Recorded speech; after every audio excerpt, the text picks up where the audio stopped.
चलिए जानते हैं आज की देश और दुनिया की सिलेक्टेड काम की और महत्वपूर्ण 50 बड़ी खबरों को सिर्फ 10 मिनट में। पर अभी तक आपने इस वीडियो को लाइक नहीं किया तो लाइक जरूर कर दे। ब्रिगेडियर और ऊपर की रैंक के अधिकारी पहनेंगे एक जैसी वर्दी। सेना के कमांडरों ने लिया फैसला, 1 अगस्त से लागू होगा।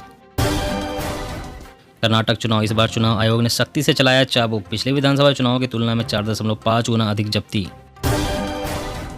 श्रीनगर G20 बैठक में खलल डालने की कोशिश में पाकिस्तान। कश्मीर में आतंकियों को किया एक्टिव। उड़ीसा सीएम नवीन पटनायक से मिले नीतीश कुमार। साझा प्रेस कॉन्फ्रेंस में कहा, विपक्षी एकता पर नहीं हुई कोई बात। दिल्ली मेट्रो में बंद होंगे टोकन। QR कोड वाले पेपर टिकट से एंट्री शुरू। टिकट के लिए लाइन होगी खत्म। कर्नाटक में जगह जगह हनुमान चालीसा का पाठ। बेंगलोर में VHP कार्यकर्ताओं को चुनाव आयोग ने रोका, दिया धारा 144 का हवाला। शिवराज कैबिनेट ने डिफॉल्टर किसानों के ब्याज माफी की योजना को दी मंजूरी। 11 लाख किसानों को मिलेगा फायदा। चुनाव से पहले PM मोदी बोले, हर कर्नाटक वासी का सपना मेरा सपना। विकसित देश के संकल्प का नेतृत्व देगा कर्नाटक। समिति की सिफारिश, 10 लाख से अधिक आबादी वाले शहरों में डीजल गाड़ियों पर लगी रोक। बिजली के वाहनों का हो इस्तेमाल। शोध में खुलासा, लंबे समय तक कोरोना के लक्षण बढ़ा सकते हैं मनोवैज्ञानिक विकार। 4 सप्ताह तक खत्म नहीं हुए तो लॉन्ग कोविड। मध्य प्रदेश के खरगोन में बड़ा हादसा। पुल के नीचे बस गिरने से 15 लोगों की मौत, 25 यात्री घायल। केंद्र सरकार का बड़ा फैसला, 50 रुपये किलो से कम कीमत के सेब के आयात पर लगाई रोक। अधिसूचना जारी। अमित शाह भारत बांग्लादेश सीमा पर पहुंचे। कहा, हमारे संबंध कोई नहीं तोड़ सकता। टैगोर की जन्मस्थली जाकर श्रद्धांजलि दी। बिहार में जातीय गणना पर जल्द सुनवाई की मांग पर नीतीश सरकार को झटका। हाईकोर्ट में याचिका खारिज। अपनो स्कूल अपनो प्रमाण, छात्रों को राहत। उत्तराखंड में स्कूलों में मिलेंगे निवास, आय व जाति प्रमाण पत्र। अब सीने पर तख्ती लटकाकर जान की भीख मांगते हैं अपराधी। CM योगी ने चुनाव जनसभा में अखिलेश पर कसा तंज। द केरला स्टोरी फिल्म पश्चिम बंगाल में हुई बैन। भाजपा नेता ने ममता बनर्जी को घेरा, कहा वह आधुनिक समय की जिन्ना। एयरबस C295 ने भरी पहली उड़ान। वायुसेना की बढ़ेगी ताकत। ADS के साथ 21,000 करोड़ में हुआ सौदा। कर्नाटक चुनाव, वोटिंग से पहले CM बसवराज बोम्मई ने किया हनुमान चालीसा का पाठ। मंदिर पहुंचे DK शिव कुमार। हरियाणा कुश्ती संघ की बड़ी कार्रवाई। दिल्ली के जंतर मंतर पर विरोध प्रदर्शनों में शामिल होने पर 3 को किया निलंबित। अमेरिका में फ्लाइट के रद्द या लेट होने पर मिलेगा मुआवजा। राष्ट्रपति जो बाइडेन ने लिया फैसला। निष्क्रिय खातों को बंद करेगा ट्विटर। एलन मस्क बोले, घट सकती है फॉलोअर्स की संख्या। देश में सालाना 8 LPG सिलेंडर पर मिले सब्सिडी। प्राकृतिक गैस मंत्रालय की कमेटी की सिफारिश, सरकार करेगी विचार। हिंसाग्रस्त मणिपुर को संभालने के लिए दिल्ली से भेजे गए IAS विनीत जोशी बनाए गए राज्य के नए मुख्य सचिव। बिहार की बदहाल स्वास्थ्य व्यवस्था। मरीजों को सरकारी की बजाय निजी अस्पताल का करना पड़ रहा रुख। उदयपुर में जादूगर के साथ राहुल गांधी। पायलट ने कहा, सोनिया को नहीं वसुंधरा को अपना नेता मानते हैं गहलोत। बंगाल पर चक्रवाती तूफान मोचा का असर, पारा चढ़ा। कई जिलों में लू की चेतावनी। संजय राउत, नहीं जानते मैंने क्या किया है। सामना में उत्तराधिकारी वाले लेख पर शरद पवार की खड़ी। PFI साजिश मामला। तमिलनाडु में 6 स्थानों पर NIA की छापेमारी। 2 हिरासत में, अब तक 12 सदस्य गिरफ्तार।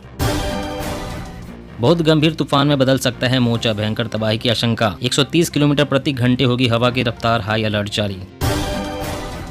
न खाने को आटा, न यूज करने को डेटा। पाक में लाखों लोगों के पास फोन, इंटरनेट भी नहीं। रिपोर्ट ने खोली जिन्ना लैंड की पोल। दिल्ली में धूल निरोधक अभियान शुरू। कंस्ट्रक्शन कराने से पहले जान लें नए नियम। प्रदूषण करने पर होगी कार्रवाई। बागेश्वर बाबा की हनुमंत चर्चा के बहाने विरोधियों के लंका जलाने में जुटी भाजपा। नीतीश तेजस्वी ने साधी चुप्पी। बिहार राज्य में 5G सेवा का होगा विस्तार। सरकारी इमारतों पर लगेंगे टावर। दिशा निर्देश जारी। मध्य प्रदेश के बाद यूपी में भी the Kerala story tax free. Lucknow में CM योगी आदित्यनाथ पूरी कैबिनेट के साथ देखेंगे फिल्म। किसानों के लिए खुशखबरी, 1 हफ्ते में बैंक खाते में आएगा प्रधानमंत्री फसल बीमा योजना का पैसा। कर्नाटक में मुस्लिम आरक्षण को लेकर सुप्रीम कोर्ट में टली सुनवाई। राज्य सरकार ने दिया आश्वासन।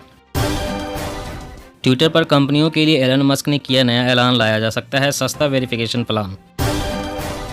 मुंबई पुलिस ने सलमान खान को जान से मारने की धमकी देने वाले आरोपी के खिलाफ लुकआउट नोटिस जारी किया।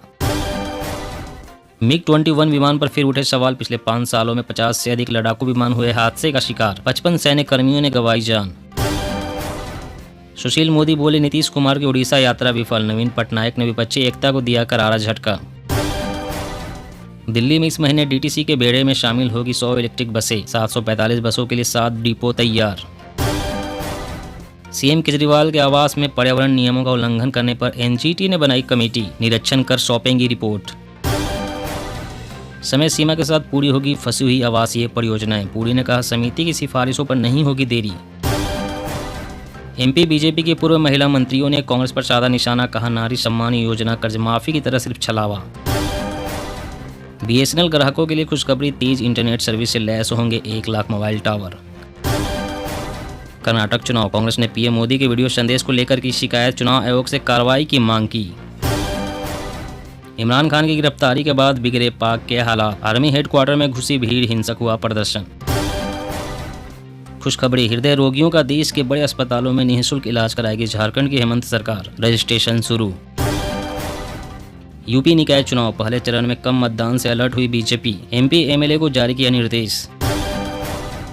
अब बहुविवाह पर रोक लगाएगी असम सरकार, विशेषज्ञ समिति गठन करने का किया ऐलान। बेंगलोर में बनेगा आईफोन बनाने का प्लांट, फॉक्सकॉन ग्रुप ने 303 करोड़ में खरीदी जमीन, 1 लाख जॉब्स क्रिएट होने की उम्मीद। उद्धव ने पीएम मोदी और गृह मंत्री पर साधा निशाना, गुजरात से 40,000 महिलाओं के लापता होने का मामला।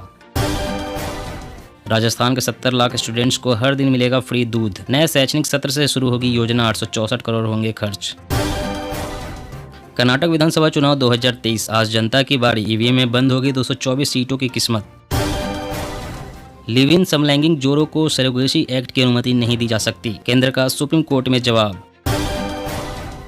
4 धाम यात्रा में की मटर गश्ती तो पुलिस करेगी कार्रवाई, अब तक 152 अरेस्ट, लाखों जुर्माना भी लगा। जम्मू कश्मीर के 7 जिलों में एनआईए की रेड, 8 आतंकी संगठनों के 15 ठिकानों की तलाशी, घाटी में टेरर फंडिंग और हथियार सप्लाई करते थे।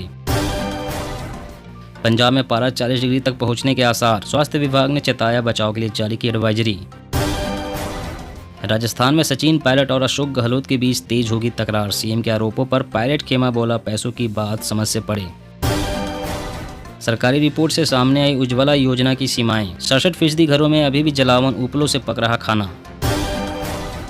मौसम अपडेट, चक्रवात मौका 8 राज्यों पर ढाएगा कहर, कई इलाकों में तूफान के साथ बारिश का अलर्ट। जी हाँ दोस्तों, और भी बड़ी काम की खबरें निकल कर आ रही है, इसलिए वीडियो को लास्ट तक जरूर देखना। तो चलिए दोस्तों, आप जानते हैं महत्वपूर्ण खबरों को विस्तार से। इससे पहले आपसे एक छोटी सी रिक्वेस्ट है, अगर आपने अभी तक इस वीडियो को लाइक नहीं किया तो लाइक जरूर कर दें। ब्रिगेडियर और ऊपर की रैंक के अधिकारी पहनेंगे एक जैसी वर्दी, सेना के कमांडरों ने लिया फैसला 1 अगस्त से लागू होगा। जी हाँ, सेना में ब्रिगेडियर और उससे ऊपर की रैंक के अधिकारियों के लिए 1 अगस्त से एक जैसा वर्दी होगा। हाल ही में सेना के कमांडरों के एक सम्मेलन में चर्चा के बाद यह फैसला लिया गया है। यह फैसला सभी अफसरों पर लागू होगा, चाहे उनका कैडर कुछ भी हो और उनका अपॉइंटमेंट कभी भी हुआ हो। वहीं कर्नल और नीचे की रैंक के अधिकारियों की वर्दी में कोई बदलाव नहीं हुआ है। सेना के सूत्रों ने बताया है कि इस फैसले के तहत सीनियर अधिकारियों की टोपी, कंधे के बैज, गोरगेट बैच, बेल्ट और जूते एक जैसे होंगे। वहीं फ्लैग रैंक के अधिकारी अब कोई डोरी नहीं पहनेंगे। सेना के एक सूत्र ने कहा है कि रेजिमेंट की सीमाओं से परे सीनियर लीडरशिप के बीच सेवा मामलों में सामान्य पहचान और नजरियों को बढ़ावा देने और मजबूत करने के लिए यह फैसला लिया गया है। और अगली बड़ी खबर की बात करें तो शिवराज कैबिनेट ने डिफॉल्टर किसानों के ब्याज माफी की योजना को दी मंजूरी, 11 लाख किसानों को मिलेगा फायदा। जी हां, मुख्यमंत्री शिवराज सिंह चौहान की अध्यक्षता में हुई कैबिनेट बैठक में कई अहम फैसले लिए गए। मंत्रालय में हुई शिवराज कैबिनेट की बैठक में डिफॉल्टर किसानों का ब्याज माफ करने की योजना को मंजूरी दी गई। इसमें सरकार 11,19,000 किसानों का 2,130 करोड़ रुपए का ब्याज माफ करेगी। कृषि मंत्री कमल पटेल ने बताया कि योजना के लिए आवेदन पत्र 13 मई से लेना प्रारंभ किए जाएंगे। प्राथमिक कृषि साख सहकारी समिति के कार्यालयों में डिफॉल्टर किसानों की सूची चस्पा की जाएगी और 22 मई को जिला सहकारी केंद्रीय बैंकों को ब्याज की राशि ट्रांसफर कर दी जाएगी। उन्होंने बताया कि जो किसान इस अवधि में आवेदन नहीं कर पाएंगे वे 30 नवंबर 2023 तक योजना के लिए पात्र रहेंगे और आवेदन कर सकेंगे। और अगली बड़ी खबर की बात करें तो एयरबस C295 ने भरी पहली उड़ान, वायुसेना की बढ़ेगी ताकत, एडीएस के साथ 21,000 करोड़ रुपए में हुआ सौदा। जी हां, भारत के लिए बने पहले एयरबस C295 विमान ने स्पेन के सेविलियस शहर में पहली सफलतापूर्वक उड़ान भरी। इसी के साथ ही भारत को विमानों की पहली खेप की डिलीवरी इस साल के अंत तक होने का रास्ता भी साफ हो गया है। इससे भारतीय वायुसेना की ताकत में काफी बढ़ोतरी होगी। C295 एक सैन्य परिवहन विमान है। एयरबस डिफेंस एंड स्पेस में सैन्य वायु प्रणालियों के प्रमुख ने कहा कि C295 की यह पहली उड़ान पहले मेक इन इंडिया एरोस्पेस कार्यक्रम के लिए भी एक महत्वपूर्ण उपलब्धि है। इससे भारतीय वायुसेना दुनिया में C295 की सबसे बड़ी ऑपरेटर भी बन जाएगी। यह कार्यक्रम भारतीय वायुसेना के परिचालन क्षमताओं में सुधार के लिए हमारी प्रतिबद्धता को भी दर्शाता है। और अगली बड़ी खबर की बात करें तो केंद्र सरकार का बड़ा फैसला 50 रुपए किलो से कम कीमत के सेब के आयात पर लगाई रोक। जी हाँ, केंद्र सरकार ने सेब के आयात पर प्रतिबंध लगा दिया है। केंद्र के फैसले के अनुसार अगर इसकी आयातित कीमत 50 रुपए प्रति किलोग्राम से कम होगी तो यह आयात होने की कैटेगरी में नहीं आएगा। हालांकि यह शर्त भूटान से आयात होने वाले सेब पर नहीं होगी। विदेश व्यापार महानिदेशालय ने एक नोटिफिकेशन जारी किया है जिसमें कहा गया है कि अगर कीमत 50 रुपए प्रति किलोग्राम से ऊपर है तो वह आयात मुक्त है। रिपोर्ट के अनुसार DGFT ने नोटिफिकेशन में कहा है कि सेब का आयात जहां भी CIF आयात मूल्य 50 रुपए प्रति किलोग्राम से कम है वहां प्रतिबंधित है। न्यूनतम आयात मूल्य शर्त भूटान से आयात के लिए लागू नहीं होगा। 2023 में भारत ने 296 मिलियन अमेरिकी डॉलर के सेब का आयात किया। और अगली बड़ी खबर की बात करें तो दिल्ली मेट्रो में बंद होंगे टोकन QR कोड वाले पेपर टिकट से एंट्री शुरू। टिकट के लिए लाइन होगी खत्म। जी हां, दिल्ली मेट्रो में सफर करने के लिए यात्री अब सभी लाइन पर QR कोड आधारित पेपर टिकट खरीद सकते हैं। दिल्ली मेट्रो रेल निगम ने यह जानकारी दी। एक वरिष्ठ अधिकारी ने कहा है कि DMRC चरणबद्ध तरीके से मौजूदा टोकन आधारित व्यवस्था को समाप्त करेगी। उन्होंने कहा है कि फिलहाल यात्री स्टेशन पर काउंटर से टोकन और QR कोड आधारित पेपर टिकट दोनों खरीद सकते हैं। हालांकि QR कोड वाले टिकट का इस्तेमाल कर यात्री बीच में किसी भी स्टेशन से उतरकर बाहर नहीं निकल सकते। उन्हें वहीं से बाहर निकलना होगा जहां तक के लिए टिकट ली गई है। अगर वह बीच में किसी स्टेशन से बाहर निकलना चाहते हैं तो इसके लिए उन्हें काउंटर पर बैठे कर्मचारी से फ्री पास टिकट लेना होगा। इसके लिए कोई पैसा नहीं लिया जाएगा। दोस्तों, आज की खबरों में बस इतना ही। इसी तरह हर रोज काम की खबरें जानने के लिए आप हमेशा हमारे साथ जुड़े रहें। हमारे साथ जुड़ने के लिए वीडियो के नीचे दिए गए इस लाल रंग के सब्सक्राइब बटन को दबाएं और साथ ही इस घंटी को भी दबाएं ताकि आपको हर खबर की सटीक जानकारी मिल सके। जय हिंद।